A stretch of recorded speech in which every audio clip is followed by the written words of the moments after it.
Hello. So, a question was asked how to stay inspired in your yoga practice and in your yoga teaching. I remember back when I lived in Boston, a Berklee College of Music professor had said, if you want to be a really good musician, make sure that you have a life outside of music. And just like for me, in a way, music is life. Yoga is a way of life. And because there could be such a rigid approach and maybe a thought that there's certain rules around how we're meant to practice and what's the right way, when in fact our practice, which of course isn't just asana, but our practice that's multidimensional is freedom. And if we are ever-changing multidimensional beings where we are constantly getting catapulted in this mystery of who the fuck knows what is going on, then really our life and our practice gets to keep us in a state of awe, and also is an opportunity to meet the raw spaces within ourselves, what to do when things are falling apart, which will always happen, when grief happens, when heartbreak happens, when we're disappointed, when we're ashamed, when we're embarrassed, when we're confused, when we're lost, when we're uninspired, when we're depressed. And one thing that's always been important to me is playing and getting honest around what brings joy. And I think joy is different for all of us. And even the one thing that may have gotten us off, last week, may be quite different this week. But starting to even become sensitive and tuned into what does delight, what does joy feel like in the body on a sensational level? Where does it start to expand, and how can you feel that? My favorite thing is when I stumble across people that make me laugh so hard that I lose myself, where tears just come out of my eyes, where maybe I even fall off my chair. And allowing ourselves to not really know and to be really open. And also just respecting that energy is waves, and we live in a life of waves, and there's expansion and contraction, just like the heart, and that's normal. And actually, when we get into that internal gritty place, that usually means some really important friction is happening that's going to create some awesome transformation that we can't even predict most of the time.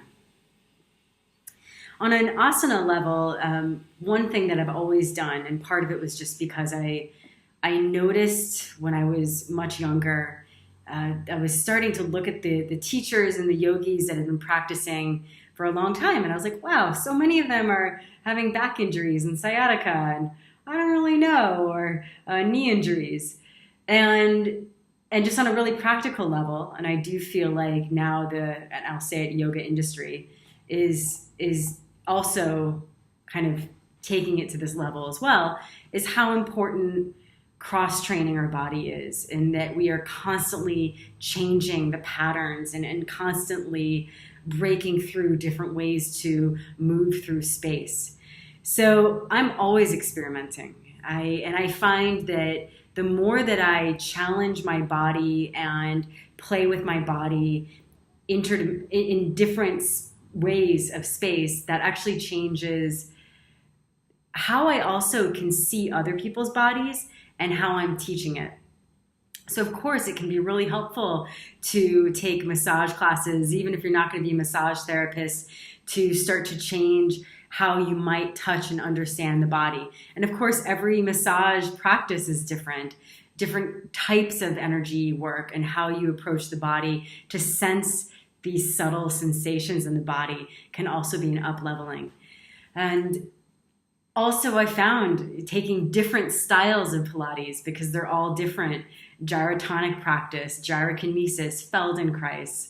I just started doing this Brazilian gymnastics taking martial arts, doing aerial, trapeze, like anything that gets you to play a little differently, because we all have blind spots. And that's what's so exciting as a human, is that it's not like we're like, nailed it, done. That would be so boring, right? So it's fun to constantly discover new possibilities in our body, and to also discover different ways we can come back into health. I think it would be a mistake to ever think that we ever are trying to maintain anything that's the same. We can't go backwards, even if we wanted to. We are constantly evolving.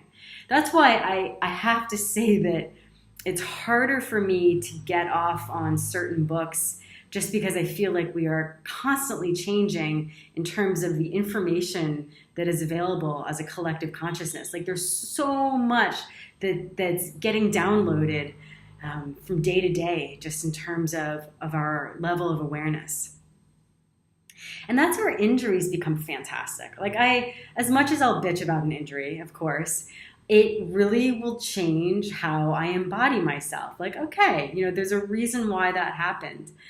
And to discover whether it's different ways to live in one's body and hold oneself, or also just different levels of self-care.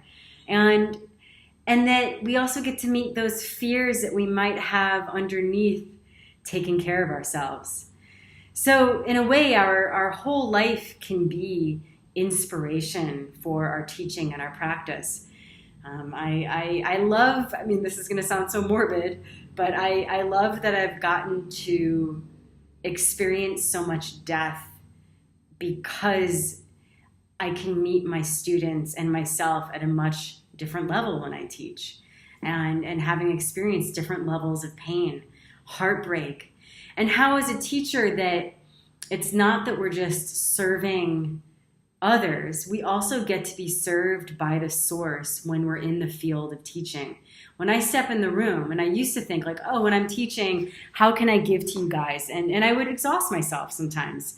And a new thing that I've been doing the past couple of years is, hey, how do I get to receive the wisdom and the beauty and the source and the divinity that's coming through right now? Like, I am just as much a baby here as well, as I'm holding space. Like, I want to receive. So the big picture is, if you're finding that you're not inspired, it's time to go change things up. And sometimes it's as simple as like, it's time to go make love and have a fantastic orgasm.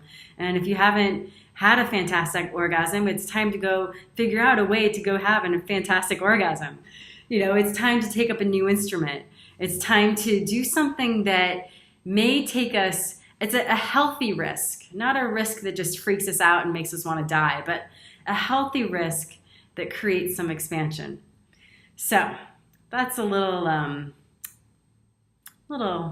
afternoon sharing with you, and sending greetings from my bedroom. Namaste.